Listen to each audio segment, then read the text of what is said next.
नमस्कार दोस्तों, स्वागत है आपका आपके अपने स्टूडेंट्स लर्निंग चैनल में। हम लोग रचना अनुवाद कौमुदी में अभ्यास 9 देख रहे हैं और अभ्यास 9 का आज उदाहरण वाक्य आज हम लोग देखेंगे, उसके बाद संस्कृत बनाव पढ़ेंगे। तो चलिए शुरू करते हैं। ये विधिलिंग लकार है, तो विधिलिंग लकार में आपको पता है कि या तो चाहिए या तो संभावना होती है, या हम उसे काम करें चाहें, इस तरह के जो अंत में वाक्य आएंगे तो उसे आप समझ जाइए कि वो विधिलिंग लकार है। ठीक है, तो उसे पढ़ना चाहिए या वह पढ़े। ठीक, यदि ऐसे वाक्य आ जाएं कि चाहिए या पढ़ें, हाँ, तो क्या हो जाएगा? विधिलिंग लकार हो जाएगा। तो सह पठेत, पठेत पठिताम पठेयुः, तो सह पठेत। फिर देखिए क्या है, तुझे लिखना चाहिए या तुम लिखो, या वह तुम्हें लिखना चाहिए या वह लिखें। ऐसे वह लिखें, तुझे लिखना चाहिए तो तुझे लिखना चाहिए ही बनेगा, लिखें तो बन ही नहीं सकता, क्योंकि यदि हम लिखें करेंगे तो वह बोलना पड़ेगा। ठीक, तो तुम्हें लिखना चाहिए, तुम लिखे हैं। मैं गुरु को नमस्कार करूं, मैं गुरु को नमस्कार करूं। देखिए ये मध्यम पुरुष द्विवचन, मध्यम पुरुष एक वचन का है, लिखे हैं। विधिलिंग लकार में आप हलंत विसर्ग हलंत करके याद किए होंगे तो आप समझ जाएंगे कि देखिए ये जो लिखे आया है ये विसर्ग है, अर्थात मध्यम पुरुष एक वचन का है। फिर देखिए क्या है, मैं गुरु को नमस्कार करूं या मुझे नमस्कार करना चाहिए, दोनों का सेंस एक ही है। तो अहम गुरुम नमेयम, अहम गुरुम नमेयम। दुर्जनेन को अर्थम, दुर्जनेन को अर्थम मतलब दुर्जन से क्या लाभ, बुराई से क्या लाभ, क्या अर्थ, बुराई का क्या अर्थ, क्या प्रयोजन। किम प्रयोजनम, क्या कार्य, क्या किम प्रयोजनम, क्या लाभ, किम प्रयोजन मतलब क्या लाभ, क्या उद्देश्य, किम कार्य मतलब क्या कार्य। तो दुर्जन से क्या लाभ, इन सब का अर्थ क्या है? एक ही है। दुर्जनेन को अर्थ, दुर्जनेन को अर्थ के स्थान पर लीजिए किम प्रयोजनम, दुर्जनेन किम कार्यम। बात एक ही है कि दुर्जन से क्या लाभ है।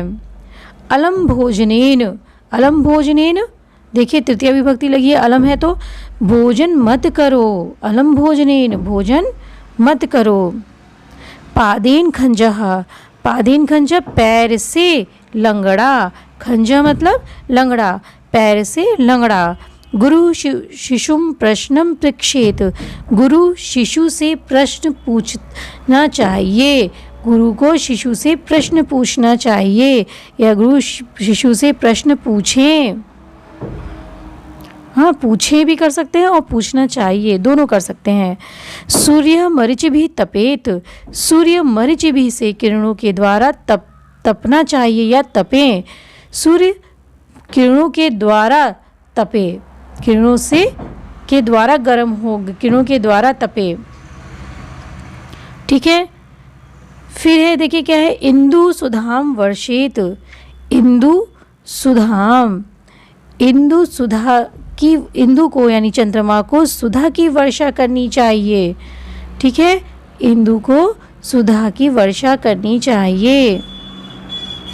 फिर क्या कह रहे हैं, भूपति ही शत्रुन जयेत,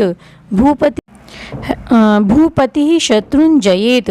तो देखिए भूपति ही राजा को, शत्रुन, शत्रुन हो गया आपका द्वितीय विभक्ति बहुवचन, द्वितीय विभक्ति कर्म कारक, शत्रुओं को, जयेत जीतना चाहिए, राजा को शत्रुओं को जीतना चाहिए।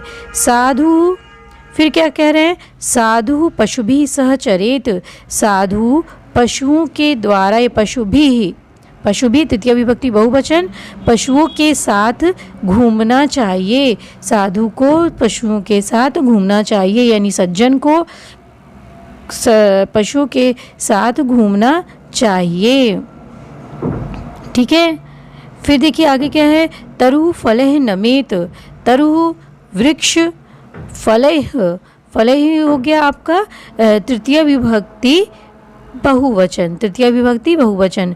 नमेत वृक्ष फलों के द्वारा नमस्कार किया जाना चाहिए, नमस्कार करना चाहिए, वृक्ष फलों के द्वारा नमस्कार या फलों से नमस्कार करना चाहिए। सज्जना विद्या सह नमेयुः। सज्जना, सज्जन, विद्या सह, विद्या में तृतीया विभक्ति लगी है, क्यों? क्योंकि सह आ गया है, तो सह साकम साधम के साथ में क्या लगेगी? तृतीया विभक्ति लगेगी। तो सज्जन विद्या के साथ नमस्कार किए जाने चाहिए। ठीक है, सज्जन विद्या के साथ नमस्कार किए जानी चाहिए। प्रकृत्या साधु, प्रकृत्या साधु मतलब प्रकृति मतलब स्वभाव से, साधु सरल, साधु मतलब सरल, और साधु की कई अर्थ है ना, सरल भी है, सज्जन भी है, ये सारे अर्थ क्या होते हैं आपके, ये सारे अर्थ हो जाते हैं आपके सज्जन साधु के। ठीक है, तो आपने पढ़ा भी है साधु से कौन कौन से शब्द बनेंगे, ये आपने जो है शब्दार्थ में देखा भी है कि देखिए अलम का मतलब तो पर्याप्त, समर्थ और शक्त होता है। हाँ, उसी तरह से साधु मतलब सज्जन, सरल, अच्छा, निपुण, ये 4 शब्द आपके शब्दार्थ में दिए गए हैं। ठीक, तो दोस्तों ये हुआ आपका उदाहरण वाक्य। अब हम लोग देखेंगे इसका जो संस्कृत बनाओ, क्योंकि इसको एक एक बनाएंगे तो थोड़ा समय लगेगा, तो इसको हम लोग अगले वीडियो में देखेंगे। तो मिलते हैं आपसे अगले वीडियो में, ये अभ्यास 9 के दूसरे प्रश्न के साथ में, संस्कृत बनाओ के साथ में। ठीक है, तो तब तक के लिए विदा चाहती हूँ। नमस्कार।